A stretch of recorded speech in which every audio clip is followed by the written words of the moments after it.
Hi everybody, and welcome back to my channel. So today's topic is going to be about art fairs. If you have not done an art fair and you are wondering if it's right for you as an artist, I have some experience in that area, and so I wanted to share a few of my thoughts on art fairs in general, and some things that you should probably think about before you make the decision to jump in and do them. And I don't want this to be an art fair bashing video, because there are a lot of really good things about art fairs, but I'm gonna just start out with the things that I wish I had known going in before I actually did it. I think I would have done things a bit differently. So we're just gonna jump right in, and hopefully this will help you out once you watch this video. So the first thing that I want to mention about art fairs is the enormous amount of work that it is.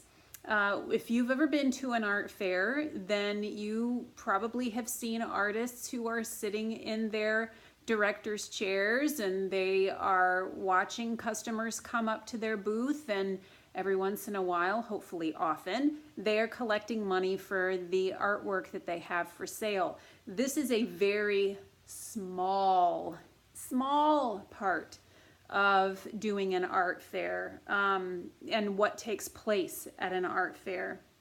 Setup is generally 1 to 2 hours. You have to think about how they haul all that stuff into their space, get their booth up, get everything set up, and they usually have to be ready 1 to 2 hours before an art fair actually begins. So potentially they are at that spot during that day or over the course of that weekend. You know, especially the first day with setup, it could be a 14-hour day for them. Setting up and tearing down takes a lot of effort. So that's one thing that you need to consider, is the work. It's a lot of work. It was a lot of work for me. I was very shocked at how exhausted I was after my first art fair. The second thing that you need to consider is traveling. If you are going to be doing an art fair that is not nearby, then you have to take that into consideration. You'll have to take that into consideration on top of your setup time. If you're driving, have an art fair that's an hour or two away, you have to add that on to your setup time, to your tear down time. If you spend the night somewhere, that will eat into your profit. So that makes your day even longer when you have to do a lot of traveling. So you have to take that into consideration also, especially when you have to purchase gas and food. Anything that you have to pay out of pocket is going to eat into your profit. So you have to take that into consideration.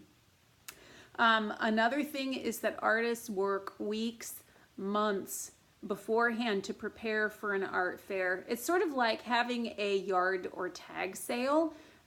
You work weeks and months tagging things, and then when you have your yard sale, you sell things, and when it's all said and done, you figure out that you've maybe made, like $2 an hour sometimes. It can be kind of like that at an art fair. You have no idea how much you're going to make. You have to sort of estimate and hope that you're going to make a lot of money. It always does not work out that way. And weather, especially if you have one outside, weather plays a big part also.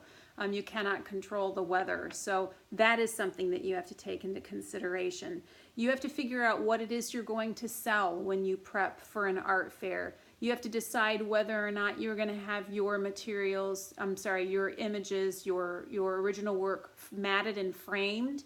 If it's going to help sell your product more, this obviously is if you're a fine artist, then you have to consider that. Having prints made also, it's a lot of just sort of thinking ahead, trying to figure out what trends are happening at that time, what you feel is going to sell, that type of thing. You also have to figure out a booth and setting up your booth, making sure that it's going to be attractive. And if you've not set up your booth before, if you're going in, for the first time, you have to have something that's appealing, something that your customer is going to want to walk into and browse around.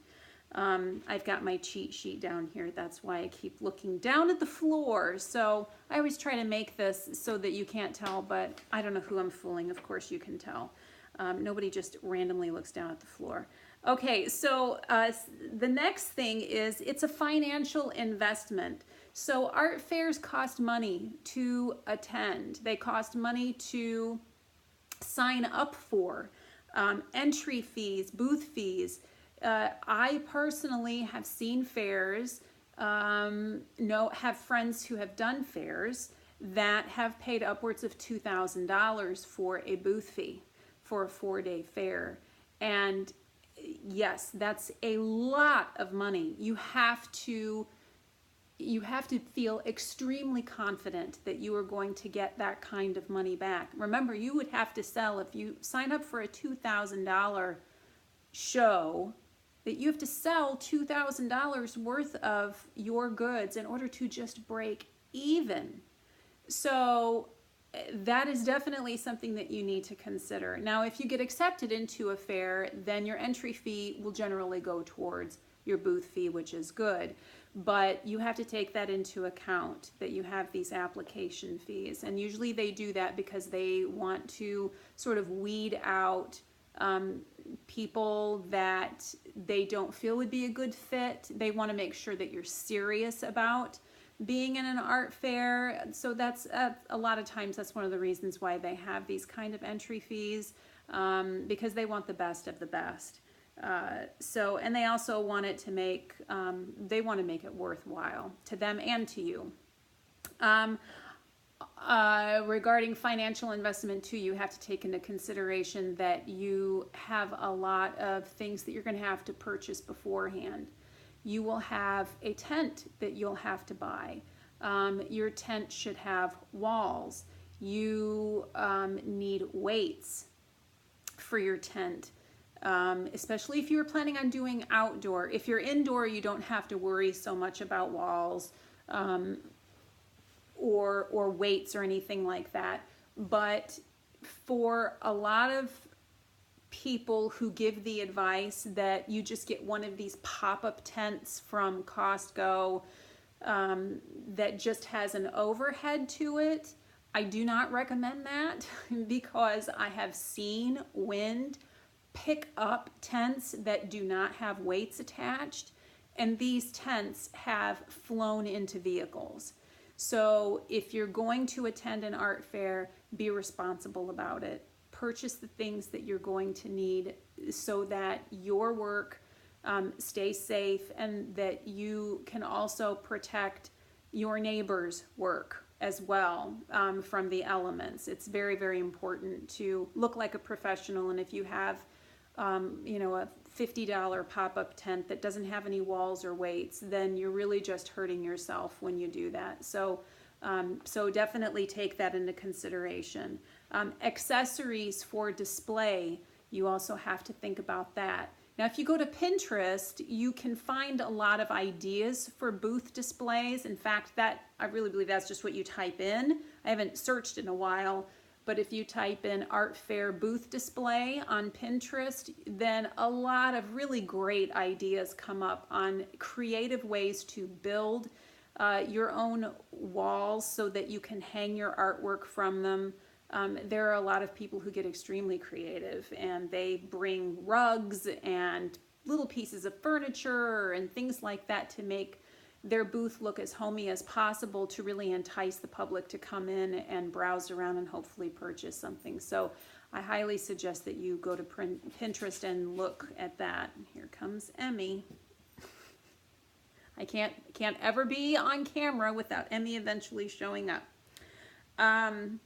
So if you're going to invest in all of these things, you have to ask yourself, are you going to be in it for the long haul? Because unless you have a friend who is willing to loan you a lot of these things so that you can just try it, it's going to be a big investment for you to do things like this. So also, let's see, what else do we have here? I jotted all this stuff down yesterday. You have to have your work available. This is one of the things that is one of the hardest things for you to figure out. I still have not been able to figure this out. I've been doing this a while now, and it's what is going to sell. Whatever sold last year doesn't always sell this year. One year I will have a host of people asking if I have any hedgehog paintings or prints. I have painted a hedgehog, but did I bring it that year? No, I didn't bring any because I thought, oh, I've got 70 other ones that I have to choose from. I'm going to leave hedgehog out. That, of course, was the one that people had asked for. So if someone asks you for something, the chances of them taking your card and placing an order for it is rare. People are all about cash and carry when it comes to art fairs. And if you think of yourself not as an artist or a seller, but as a buyer, you will understand that a lot more clearly. People will usually see something and they buy on impulse. And if they don't buy it the first round, they generally don't come back to your booth. Remember, you've got a lot of other people that you're competing with, and if they leave your booth, it's a high possibility they may come and run into someone else where they want to spend that money. So you have to think about what people might want to buy, and then hopefully they will do that. Also, the last thing is that you are the face of your business. So it's extremely important that you are able to talk to your customers. Most artists, most creatives, at least that I know, are introverts. I am a huge introvert, recovering, because obviously I'm able to now talk on camera without wanting to throw a blanket over my head. But when I first started art fairs, it was agonizing. I just couldn't do it. I could not talk to my customers. I felt very self-conscious about having my work out in public, having the public seeing not only this work that I had created, but seeing me standing there in front of it, knowing that I was the one who did it. It made me very, very uncomfortable. I did not even want to be there when people were looking at my artwork. It was very, very difficult. But if you cannot talk to your customer, you're missing out on so much. People will buy something, but they will buy something more if they know who it is that's creating it, if they can connect with the person behind the art. Remember, they're not just buying a piece of artwork. They want to be able to connect with the artist as well. So it's important that you are able to talk to your customer. So that's something to consider as well. So all of these things are things that you need to think about. So now you've listened to me talk about all this stuff, and now is when you should be saying, yeah, maybe it's not really for me or not for me quite yet. But what if you're saying, yes, I think that I want to go ahead and do this anyway. So I have tips for you folks who decide that this is for you. My first tip is start with a local fair. If you go with a local fair, you don't have to worry about traveling too far. You don't have to worry about making arrangements for your pets when you have to spend the night, if it's far, far away, or about getting up at dark 30 in the morning because you have to drive 3 or 4 hours to get to your fair and then tear down that night when it's over and drive all the way back home. Because like I said before, if you have to spend the night, then your hotel and your food and all of that stuff will eat into your profit. And you really don't want to have anything taking away from the profit that you are going to be making. So start with a local fair. If you can, do an indoor fair, because an outdoor fair will again require more materials like the weights and the walls and things like that. And then you have to worry about rain, and if you create with paper, you have to figure out a way to keep it safe and dry from the rain. I've been in fairs where the rain has been pouring and I've had water coming into my tent. It's extremely stressful. So if you can start with an indoor local fair, that would be my suggestion. Also, something with a low booth fee would be really great also. In fact, the only fair that I am doing now is a local art fair, and it has a very low entry fee. So it takes the pressure off of me to feel like I have to do well. Now, I do well anyway, but when you don't have to worry about it, you generally will do better, and you'll enjoy the day a lot more. Also, if you don't have to worry about making back hundreds or thousands of dollars into your pocket before you break even, that can be pretty stressful. Plus, if you don't sell anything, the most you'll be out financially is your time. So that would be my tip number one. Tip number two, have a helper. Don't expect to do an art fair by yourself. It is very hard to do an art fair on your own. Setup takes time. 4 eyes are better than 2. You can't set up your booth and watch your stuff. Usually you drive into a space, you have to unload your car, lay your things down, and then you have to park your car in a designated spot for artists, which means that if you don't have someone there watching your stuff, you either have to ask your neighbor to watch your stuff, or you just have to hope that no one is going to come by and steal any of it. Plus, if you need to take breaks, I mean, you may have to go to the bathroom, you are going to need to eat at some point, and you can't watch every person at every moment of the day. It's very difficult to do all of those things by just yourself. Usually you need someone watching, answering questions while someone else is taking money and, you know, running and getting change, or bringing food back or something like that.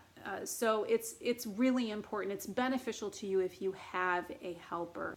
Probably the biggest piece of advice that I have to give is to have various price points available for your customers. This was the best advice I ever received at one of my earlier art fairs from a seasoned pro who had been doing art fairs for nearly 20 years. And I did not have a lot of various price points, and I did not make very many sales. And I, in fact, lost money because my booth fee was $300. And I think I sold 2 packs of greeting cards, and that was it. I didn't have anyone even come into my booth the rest of the day, and I ended up losing money at that particular fair. And this gentleman came in to my booth, and he looked at my work, and he was very gracious, and he said, "Can I give you a piece of advice?" He said, "You need to have something at a good price point that people aren't going to think twice about spending money on. Generally, people who come to fairs bring cash. They have this price point in mind of what they are willing to spend.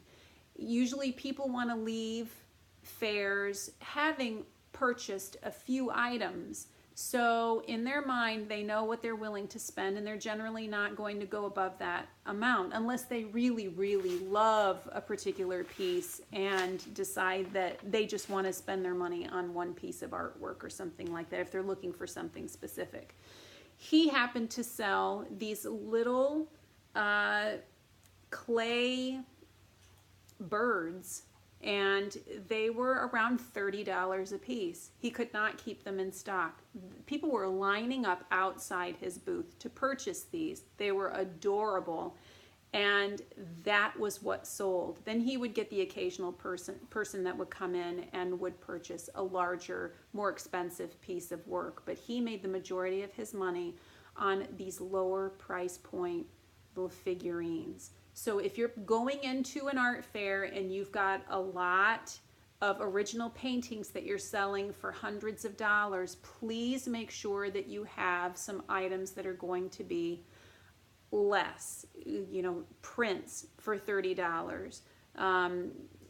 Whatever else you can think of that people would gravitate towards, that you can also make a little bit of money. Greeting cards still do sell, like blank in the middle. When you open it up, have your artwork on the outside, have them in packs of 3 or packs of 5. I sell magnets that do really well at my art fairs. People love things like that because they don't have to find a space on their wall for it. They see a piece of art, they like it, they can put it right up on their refrigerator. So you have to think like a buyer instead of like an artist. So that is my biggest piece of advice. All right, let me see here if that is about it. Yeah, try to have a cohesive collection of work. And if you work in a lot of different areas, try to have items for sale that people will remember you by. They'll say, oh, I want to go back and see that artist that does this. You want to give a person reason to remember who you are. So if you do animals in watercolor, but you also dabble in, I don't know, cityscapes or things like that, it would be better, in my opinion, to focus on at least one cohesive group of work so that people will remember who you are, instead of having these fragmented different things that you work on all over the place. A lot of times it's overwhelming for a customer because they don't know what to look at, and so they will just glance at the whole thing and then they will move on. And again, I guess the last thing is to just make sure that you talk to your customers.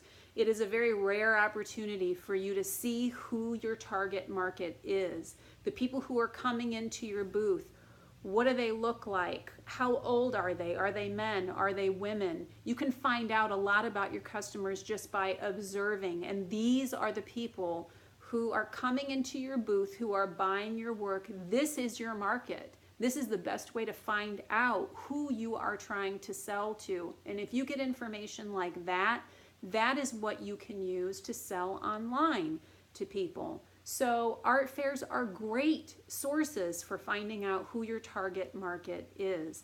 And customers are always willing to talk to artists to let you know who they're purchasing it for, why they love it so much. It's a great, great experience to be able to do an art fair and to be able to see who your customer base is.